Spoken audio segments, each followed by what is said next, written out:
Hey guys, it's JohnyTechReview. Today I have a quick review for you of this Mifantech quad-core Android TV box. As you can see here, with the exception of the HDMI cable which I still have plugged in my TV, this is everything that pretty much come in the package. You have the Android box itself, you have the remote control which come with two batteries, they are AAA, and then you have a little small user manual with some instruction, and then you have this power cable here. This power adapter annoys me because it was only 4 feet long and I was forced to use an extension cable because my outlet was a little bit further than that. So yeah, company, please make your power outlet cable a little bit longer. I don't understand why it has to be such a short cable here. What you have here is a Cortex quad-core A5 processor. This is running at 1.5 GHz, and then you also have a Mali 450 GPU which is clocked at 600 MHz. This Mali GPU is also a quad-core GPU. So basically you have a quad-core CPU and a quad-core GPU in this unit. This thing can handle H.264 and also H.265 decoding, and it comes with KODI pre-install. So here's the unit. As you can see up front, when you turn it on, there's a little LED here, and this whole thing is actually transparent, so you can kind of see the inside just a little bit. But there's a little LED here that will turn red when you plug it in and turn blue when you turn it on. On the side here, on the right side here, you have some slots. So up top you have a little air vent. You have an SD and MMC card here. You have a USB port which you have something plugged in. I'll tell you about that in a minute. And then you also have another 2 additional USB port here, which is quite nice. In the back of the unit, even more USB port. That's very nice. More air vent up top, and then you have the SDIF out here, AV out, HDMI output, and also Ethernet input here, and the 5V power. On this side there's nothing, and at the bottom here you have a little bit of venting and a little rubber feet that keep it flow from the ground. So overall it's a pretty nice simple unit, similar size to something like an Apple TV. I think with Apple TV being a little bit smaller than this, but yeah, very nice little unit. So then you have this remote control here, simple remote control. You have your number pad down here, which are not used by much, context menu, the home button for Android, the back button, and also the mouse button. Pressing this button will allow you to use the mouse cursor on the screen, so you can use the arrow key here as a mouse cursor and moving it around. And then you have some shortcut key setup, app, volume up and down, and then the power button is over here. You can also program this to use your TV stuff.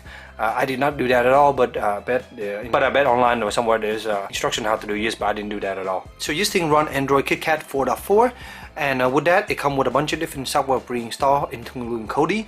So I will go ahead and switch to the TV and show you some of those options now. Before I switch over, I actually want to show you this. This is a remote control that I have. Plug into that port right there, and just give me access to a touchpad and a query keyboard, which make it simple to use everything.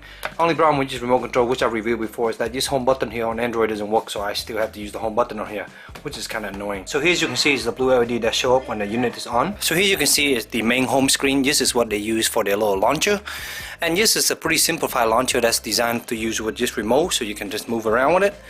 So you can just go left and right just like this, and you can hear, and the volume is down. Let me turn it down a little bit. So you can move around this remote control here. There's a little widget here that you can clean the memory when it get too high. And at the bottom you have some shortcut for some app, and KODI is one of the ones to install. And then you can also add more by just clicking this add button here and select some more. And you can just pick the shortcut you want and add it to the list if you wanted to. Some of these little icons here, you click on them, it will show you some of the app that's behind it. So there's some more app that you can launch. For example, I use KODI on this a lot, and I also use the Bubble UPnP to view file from my system. So you can see that here. Here's the free version. So you can see the 1 GB RAM seems to work pretty well, but over a course of time, if using a lot of apps like KODI, sometimes KODI will just randomly exit. It doesn't happen that often, but it does happen sometimes. So just keep that in mind with the 1 GB of RAM. So sometimes you do have issues regarding application that use intensive memory. So you can always go home by pressing the home button. That take you home, and then you can run something like KODI. Let me show you KODI real quick. So KODI here is pre-installed, so it's pretty nice, and they come with a bunch of different plugins that you can use to watch a bunch of streaming content. Some are legal, some are, semi-illegal, some are whatever.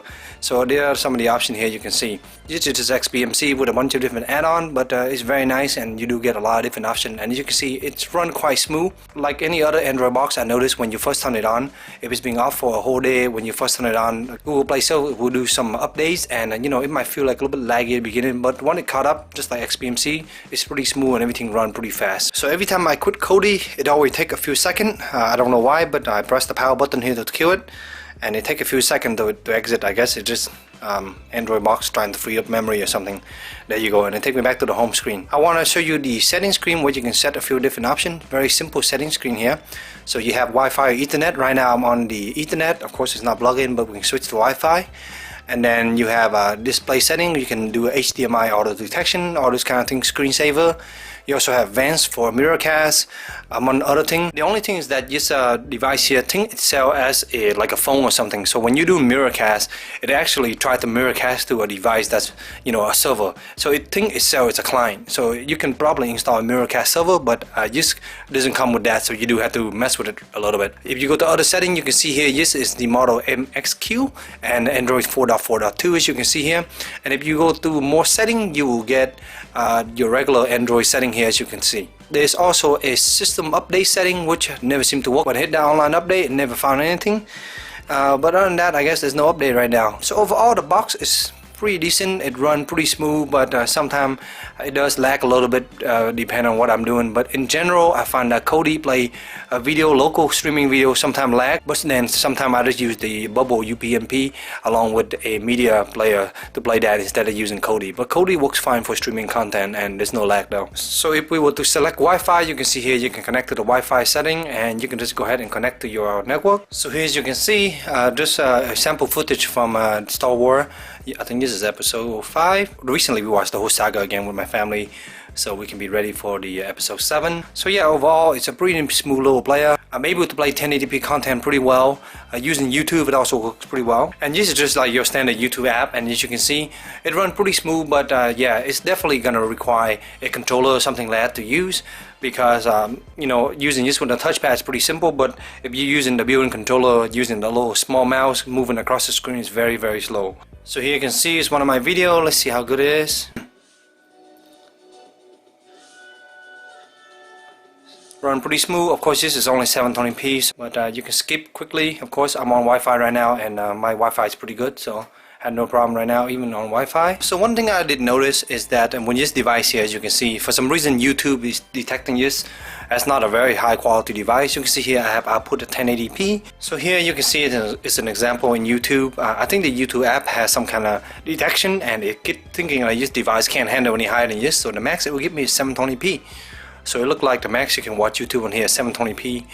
That's kind of disappointing. I don't know how to change this, but you know, in streaming, in KODI and in other application, you can watch 1080p with no problem.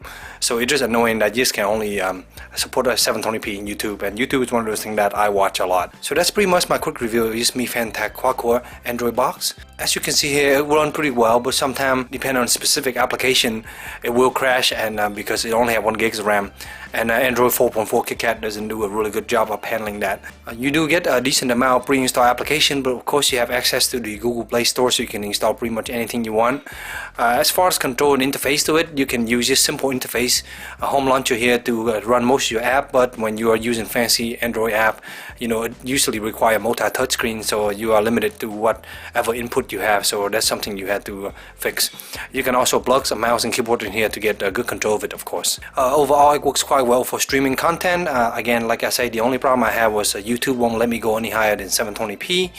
But other than that, everything else works pretty well, and I was able to stream a lot of local content, and also using KODI to stream a lot of online content. It works pretty well. So I hope this short little review helped you in your budget decision. If you have any questions, let me know in the comment below, and as always, stay tuned for future review. Thank you.